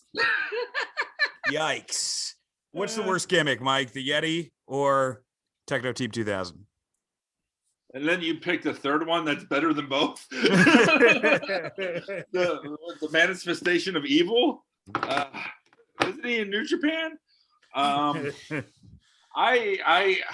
Dude, I gotta say, yeah, because I also did some Wikipediaing, and Techno Team 2000 is Eric Watts, son of Bill Watts, and the Jannetty of second generation stars is always the punchline name used. And then the other guy's name is like Chad Fortune, and he was a football player. I think he was in the Indianapolis Colts. Then he became a wrestler, and then after that, he was a Monster Jam, like monster truck driver for like 20 fucking years. Pretty cool life. What a cool fucking career. Yeah, exactly. I would say the Yeti is worse because they're like the Dungeon of Doom. You're supposed to be a little afraid of some of them, but I mean, we could have done this tournament just on Dungeon of Doom gimmicks. Yeah, and then you get that weird gangbang at the end with Hogan and Andre and the Yeti. So gross. It's like the opposite of that scene in Wild Things. And I will tell you this: Kevin Sullivan was the Adam Cole of his day. I do not get how that guy was threatening in any way at all. Robert, what's the worst gimmick? The Yeti or Techno Team 2000? So I love the Yeti dry humping Hulk Hogan. It's one of those Botchamania classic moments. But for me, it is Techno Team 2000 because Whoa. Now obviously the Yeti won because 2 versus 1. But well, my vote on this is because when this happened, this was when like my mainstream fans, my mainstream friends were watching wrestling because everybody was watching wrestling, and Techno Team 2000 made such an impact of how shitty they were. To this day, my friends, when I'm talking about wrestling, like, oh, are Techno Team 2000 going to be on there? Like, it sucked that much that 20 some odd years later, it's the only thing that they can remember. And that is a lasting shitty gimmick. The Yeti, it's like, all right, so he's not the Zodiac. He's not the Shark. He's not the, Mongolian Stomper or whoever that, Archie Goulding or whatever, but it was a dude dressed up in toilet paper. Techno Team 2000 has staying power for how shitty they were. Wow. Interesting hot take. But unfortunately, Robert, you have been voted down. The Yeti will be moving on. Wait, Scott's texting me. He said Techno Team 2000, as did Zach. No, sorry, buddy. Sorry. They Zach have to be can't on vote. the show. They have to be on the show. We know they would never text you. That's fair. Hey, let's check in with our Twitterverse. Mike, what's the question of the week? Right. So this week I asked people, to give us their one sentence review as Vince McMahon of All Out. Vince McMahon in a alternate reality where Vince McMahon watches wrestling, let alone other wrestling. He watched All Out. What's the first thing he says when it's over? Okay.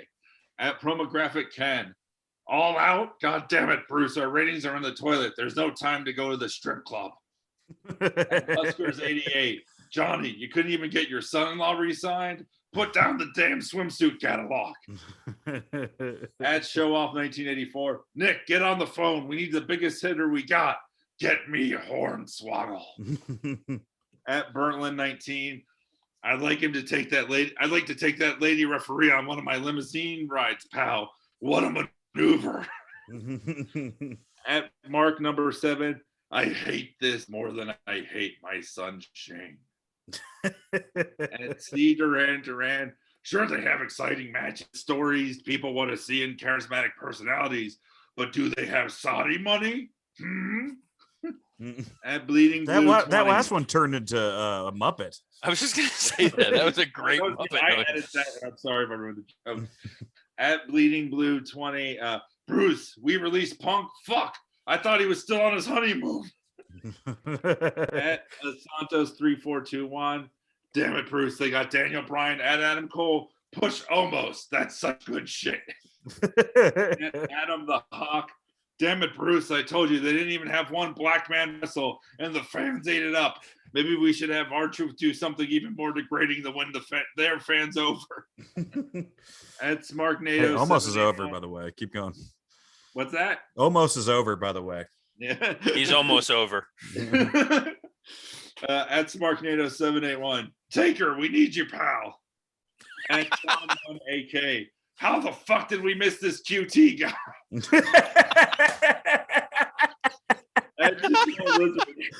Come on, turn off 205 live and come to bed.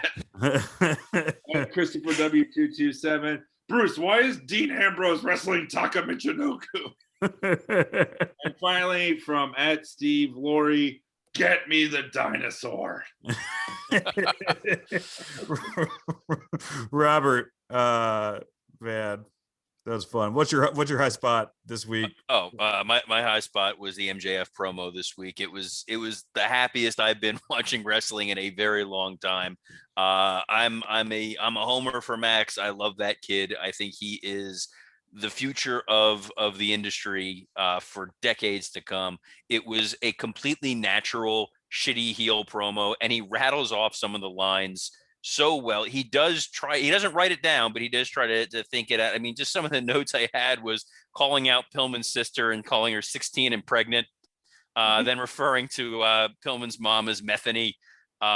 It's so, and he just weaves it so well. And he was telling the story of, getting the crowd to hate him. It's like you feel like he's doing this weird, very local heat shtick, and it made sense because Pillman was coming out there and be the hero for it. The weaving the Wardlow stuff into there and reminding you of that.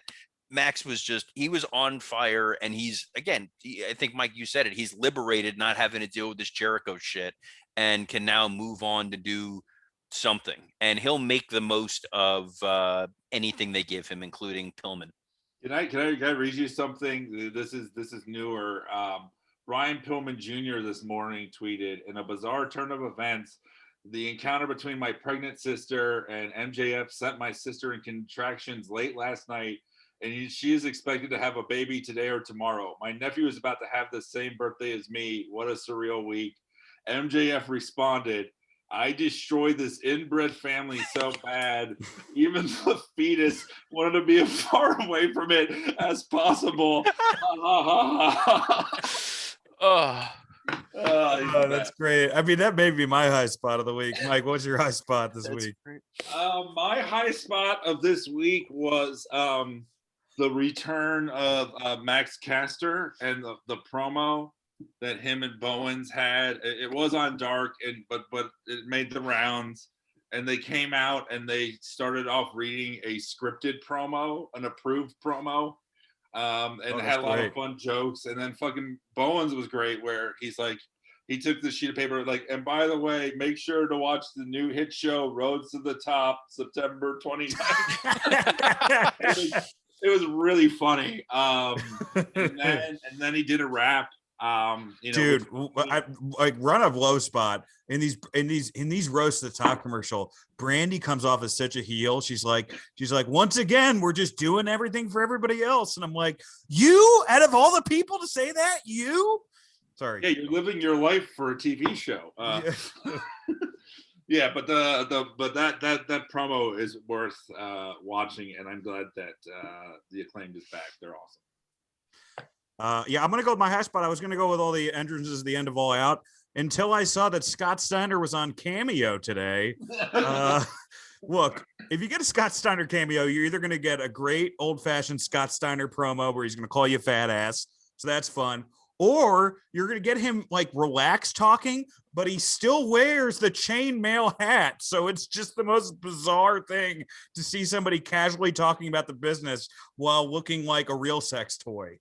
My low spot this week, Kane talked about he may be running for statewide office. And I realized that him running for president isn't even like in the top 20 worst Republican options compared to like Ron DeSantis or Donald Trump Jr. So just kind of realizing where our country is at politically. What's your low spot, Robert? It's tough. Trying to think what the hell my low spot was. I know I had one queued up, and where the hell is it? Yeah. We can go back to you. Yeah, and it'll come back to me on it. All right, Mike, what was your low spot this week? It's kind of two things, but it ties together. The end of NXT as it was, and Triple H's heart problem. It seems like he's doing better. He is a fun wrestling punching bag, but genuinely, the guy really does seem, Mike? Oh. Mike froze. I think Vince stopped Mike from saying a sincere compliment about Triple H. Robert? Yeah, my low spot of the week was Jeff Hardy as part of the 24/7 crew. I knew I had it written down somewhere. Yeah, that was my low spot, because you know what? It's like, I get that Jeff Hardy now is not the Jeff Hardy of a decade ago, but to make him part of the gaggle of like guys coming from catering. And when they asked him about it, he was like, look, I just go and do what they tell me. Make the most of what you have with Jeff Hardy. Like, it sucks what they're doing with like Karrion Kross and feeding John Morrison to him this week, who deserves better. But Jeff Hardy is one of those guys who, love him or hate him, he deserves to be in a slightly better spot than the guy next to Humberto Carrillo trying to catch Tozawa. Yeah, man, that was tough. All right, folks. Would you say that's Hardy's new low? Oh, we didn't even talk about the fact that Matt Hardy and Orange Cassidy are having a hair versus hair match. That could be fun, though. No, calm down, Scott. I do think the Hunter stuff is really depressing. I hope he makes a full recovery. All right, folks. We have a 5-star review for us on iTunes. Leave a review of us on iTunes. A good one. Become a $5 patron or a $10 one. If you're $10, you get to see me and Robert talking about a packed SmackDown this Friday night. $5, you get a ton of extra roasts. And I just mentioned with some of the great episodes that are coming up. Join our YouTube, our Facebook, follow us on Twitter. We got t-shirts. They're right now on Robert's WWE Creative-ish wrestling, a pro wrestling tee store. They'll be on mine soon. Please keep posting about us on message boards. I love the Facebook group this past weekend for the pay-per-view. It was awesome talking to you guys, and hopefully Scott and I will be able to meet up with some of you before the Arthur Ashe Stadium show on the 22nd. Next week, we got the Roast of AJ Styles on the bright side. Show in Hell. We're going to be doing Claire Lynch, which is TNA's answer to Katie Vick. I will be tweeting that out this week, which clip we're watching. For the We Must Hate Ourselves World Cup, we're doing Fake, Razor, and Diesel versus The Final Solution, Dynamite or Dud, and High Spot, Low Spot. Got anything to promote, Mike? Yeah, the Facebook page is a poppin'. Lots of funny people there, lots of good insights, wrestling memes. That MJF tweet that I read, his response to Pillman Jr. was on our Facebook page. So people share a lot of fun stuff, and it's awesome to interact with everybody. Awesome. Robert? Yeah, follow me on Twitter at WWEcreative_ISH. The Facebook group is a hell of a lot of fun. The shirts have been very popular. If you bought one of the shirts, once you get it, remember, if you tweet us a picture of you wearing the shirt or post it on Facebook, one of us will call you and talk wrestling, or you can hear Dan's dogs bark, whatever the hell you want. Yeah. Wait till you find out there's no dogs. It's just me making the sounds. That wouldn't surprise me all that much. All right. Oh, and on the Something Sports Entertainment with there was a bonus one that I did after Raw, talking not only just Raw, but how Vince probably sees everything that happened on AEW's pay-per-view. Seriously, not as a in-character thing, but what his vision of wrestling is versus the AEW vision, and why he's not worried about guys like Cole and Danielson and Punk showing up. So that's up on the Something Sports Entertainment with tier. All right, folks, a lot of stuff to check out. And you know what? Since Zach didn't show up, don't wash your hands this week. Get them all dirty. See what happens. Actually, wash them. COVID's still a problem. All right, see you next week.